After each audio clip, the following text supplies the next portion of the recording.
Hey guys, it's a beautiful sunny afternoon. Uh, Today we are celebrating Happy Grandparents Day for the year 2020. So today, I have these two young ladies here, my eldest and my youngest, who are in the middle of their creation. Actually, a gift for their grand parents. Um, both in heaven, my lolo and lola, their lolo and lola. So they're very excited to finish this artwork. So it's headed by my eldest, Ian, and my the one following the footsteps of our ate, my bunso. Say hi, baby. Say hi, baby. Come. Hi. Okay. So what are you doing, ate? We were painting. Okay. Can you please tell me something about your painting? What is that all about? It has a flower, a bee, Okay. Is that a and bee? a bee. This is not a butterfly? It's not a butterfly. Oh, I see. Because at the back, it seems like a butterfly, but there's a flower pala. Okay. How about you, baby? Can you please tell me something about your painting? What's that? Ah, she's shy. How about ate? Who taught baby how to paint? Me. You? So, what did you tell your younger sister? I tell my sister to do her best. Nice. Okay, so later we will show you the finished product, or not finished product but the end result of their artwork. So they're very excited to post this online. So I'm gonna show it, or I'm gonna post it, their artwork later on. So for now, let's give them more time to finish their artwork. So again, today is very sad because usually during this time, during grandparents day, it's either eat out, the whole family, or sometimes, yeah, very few number of times we visit the cemetery too, so that we can celebrate in their tomb. So since we are experiencing this pandemic for almost half a year now, um, we are going to do something different.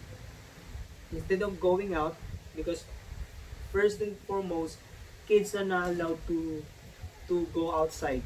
So only the adults. But since no one will gonna take care of the kids, so we will just be doing this artwork, since they've been doing this for quite some times. They're practicing acrylic painting, because they started from oil pastel, and now they're doing what they call this kind of art, Acrylic painting. acrylic painting. So when I was a child, like way back, like 20 years ago, when I was maybe uh, grade school, elementary days, um, I also love to draw. I also love artwork. But I was, or during our time, or my time, in my childhood, um, I came from a very poor family, third world country, third class district, and I have a very dark skin. So these kids are my kids are very um, fortunate uh, that they have a loving, very supportive father, and it's me, who are giving them what they really like and want in life. So before, when I was young, my parents are also very supportive, but um, since we don't have funds to support my passion in in doing arts like drawing, I don't have materials, I don't have like this, because buying these things, this um um or what we call this acrylic paint is not that cheap, because if you're gonna buy the cheaper one, the one you can buy from the street, um it's not that effective. I mean, when you blend it with white color, what we call that white color, is this the one, the titanium white, um it doesn't color that much. I mean, it, it should be lighter, but it becomes, way too much lighter compared to, your preferred uh, color combination. So if you're kids, or if you're into painting arts and all, you should go for the one that is durable, and that is reliable when it comes to buying materials, or equipment, because arts is passion. So it's like expressing yourself. So I've noticed my eldest, when she was in, kinder 2 or kinder 1, I've noticed that she drove faster compared to her classmates at her age.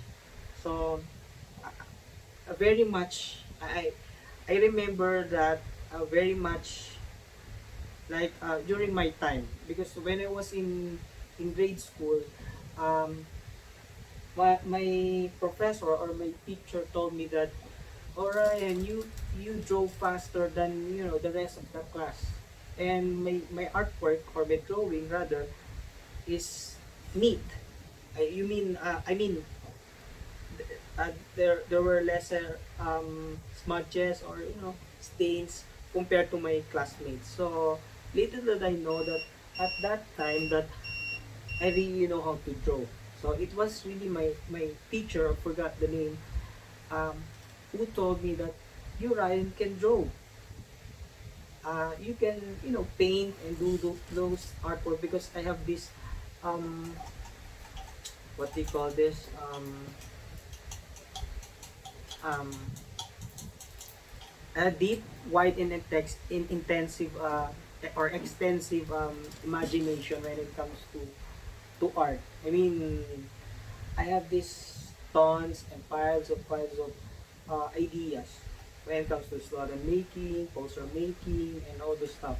But since during my time, um, since I came from a very poor family, we don't have my parents cannot afford to buy me such materials like paintbrushes, this standee, this table, this, especially those colors. So focus. Um, what we have during our time is the basic um, crayons. Most of the time, they buy us the cheaper version, just to satisfy or complete my things for school. But for these two ladies in front of me, um, because I was talking to the art teacher or expert, and they told me that you can buy any art materials somewhere, like in the streets, if you want to go online. But you can see the quality, the difference, if you're gonna buy it in I'd say legitimate, not legitimate, but I mean when it comes to quality. Because if you're gonna buy on the street, it's way cheaper and all those stuff. But you can see the difference between the one that is a little bit expensive as compared to the one that you bought in the street, um, at a cheaper price. So I learned that, and I'm doing it for these two, and they love it. Okay, let me show you the color. One of the color here. Can I borrow? Oh, the color is uh, very bright, very attractive. very strong, very beautiful, very much like a human being rather than a cheap copycat of of an artwork that is done, you know, with without passion. So with this, they can express their feelings through artwork. Um, especially when you're doing abstract art. So my eldest used to do artwork, abstract drawing or painting rather, and um, you can see it really depends on the mood. Like right now, she was outside earlier.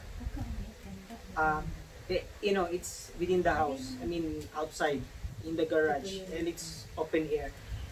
She see us insects like the bees. There's like flowers there, but I don't know where she got this flower thing.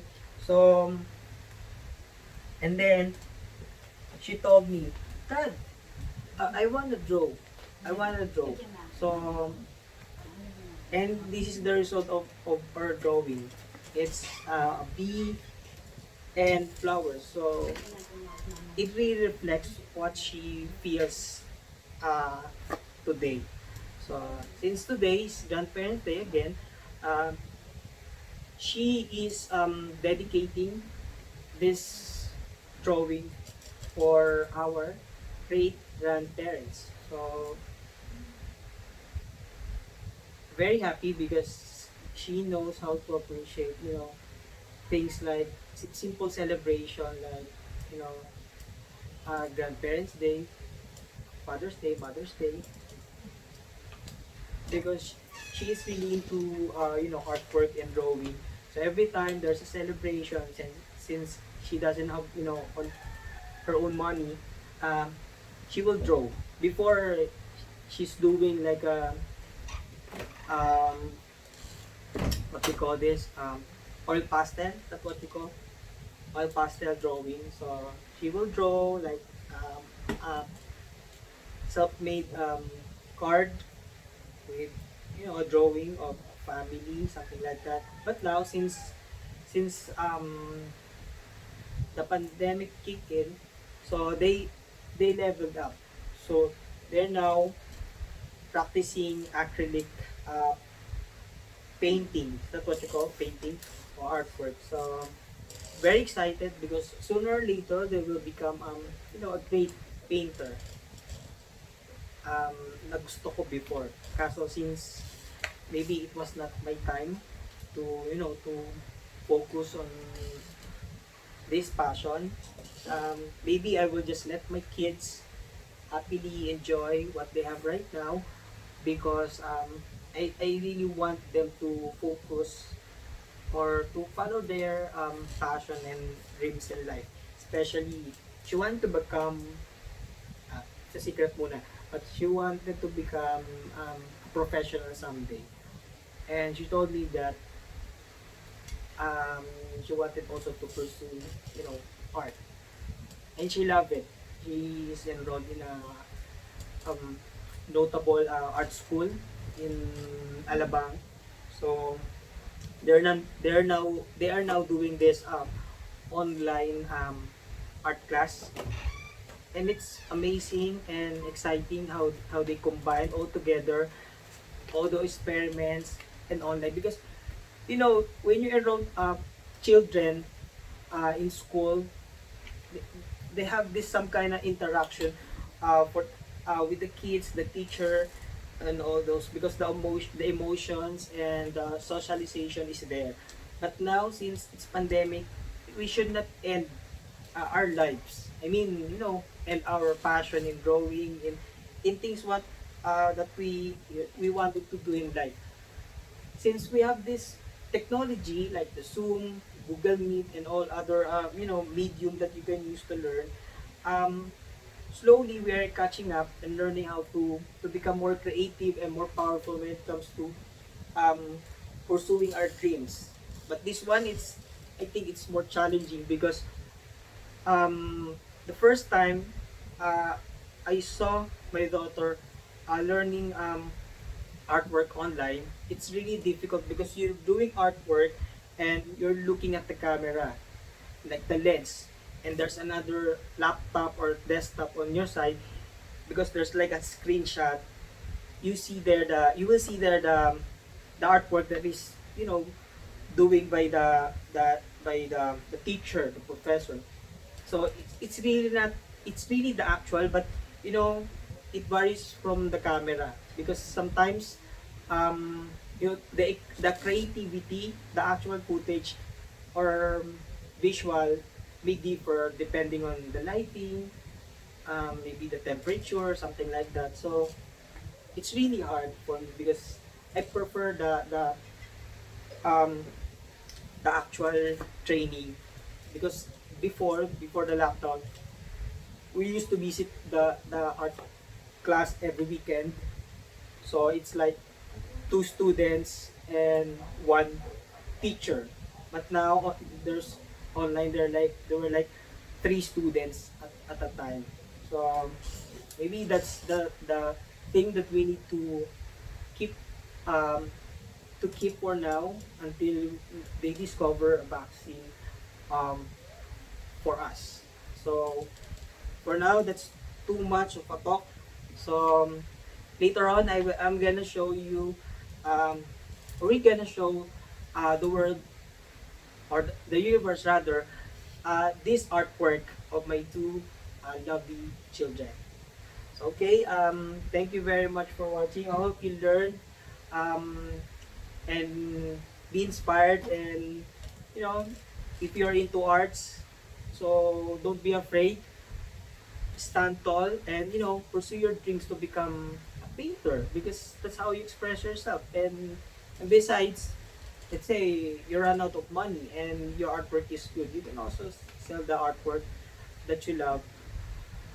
um, it depends on you. So again, thank you for watching, and I hope you like it. Later, once they're done doing this artwork, I'm gonna show you, or I'm gonna post it rather online, and it's for you to judge. It's their work, not me. So you see it, they're doing it live or actual. So it's not me doing the artwork because they like it. So thank you very much for watching, and have a nice day. Happy Grandparents Day for the year 2020. Bye.